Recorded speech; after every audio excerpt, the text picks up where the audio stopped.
Welcome in GCC ग्री chemistry classes. और अब आज हम देखने वाले हैं हेलोल्केन एंड हेलोअरीन्स में नेक्स्ट आर्टिकल होगा nature of carbon halogen bond. बहुत ही बेहतरीन आर्टिकल होगा हमारे लिए। Nature of C-X bond halogen atoms are more electronegative than carbon, so carbon halogen bond of alkyl halide is polar, मतलब एक के ऊपर पार्शियल पॉजिटिव चार्ज कार्बन के ऊपर due to less electronegative nature and halogen having the partial negative due to more electronegative nature. There are some more relations, we'll have discuss on them one by one. Simple सी बात है, ध्यान से देखो अभी।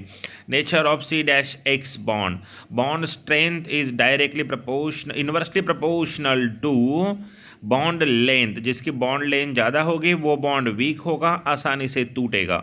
Bond length is directly proportional to atomic size of halogen. जैसे fluorine, chlorine, bromine, iodine, iodine की size ज़्यादा होने के कारण बॉन्ड लेंथ क्या होगी, ज़्यादा होगी। और जिसकी बॉन्ड लेंथ ज़्यादा होगी उसकी बॉन्ड स्ट्रेंथ, बॉन्ड की पावर क्या होगी, कम होगी। उसके बाद as we go from fluorine to iodine atomic size increases, bond length of C-X bond increases from CF to CI, क्योंकि F की साइज कम होती है तो CF बॉन्ड लेंथ कम होगी। आयोडीन की साइज ज़्यादा होने के कारण CI बॉन्ड लेंथ ज़्यादा होगी। है bond strength of C-X bond decreases from CF to CI।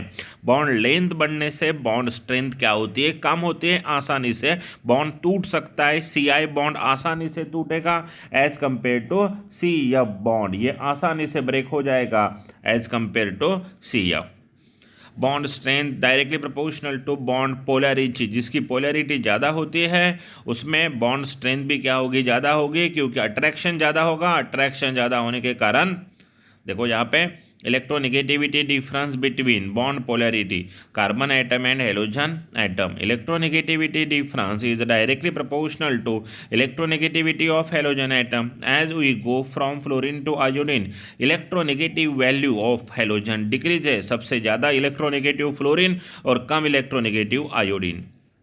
Here, bond polarity and bond strength of C-X bond decreases from CF to CI. Obviously, क्योंकि कार्बन की इलेक्ट्रोनेगेटिविटी 2.5 है और फ्लोरीन की 4 है तो डिफरेंस ज़्यादा होगा, पर यहाँ कार्बन 2.5 और आयोडीन नियरली 2.5 ही है तो डिफरेंस कम होगा।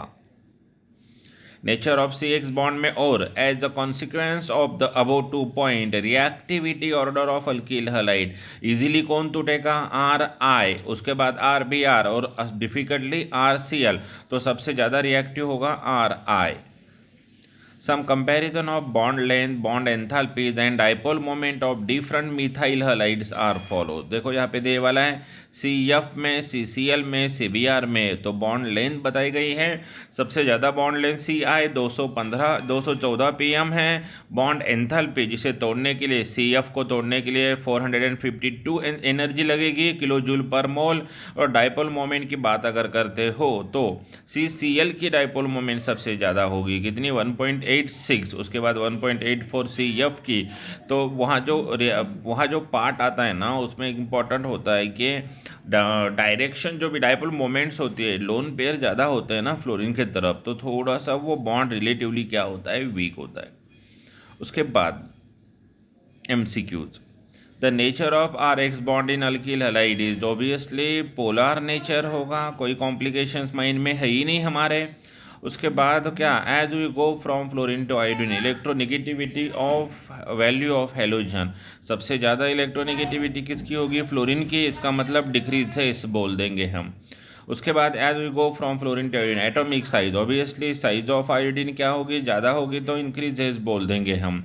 उसके बाद reactivity order of primary alkyl halide, तो सिंपल सी बात है RI, उसके बाद RBr और उसके बाद RCl। मेथड्स एंड प्रिपरेशन, देखो हम यहाँ पे इस पॉइंट को क्या कर देते हैं, यहाँ पे हम इसको थैंक यू बोल देंगे। एक पॉइंट हमने कवर कर लिया है, आप GCC में पढ़ रहे हो। नेक्स्ट पॉइंट हम नेक्स्ट लेक्चर में। Thank you so much.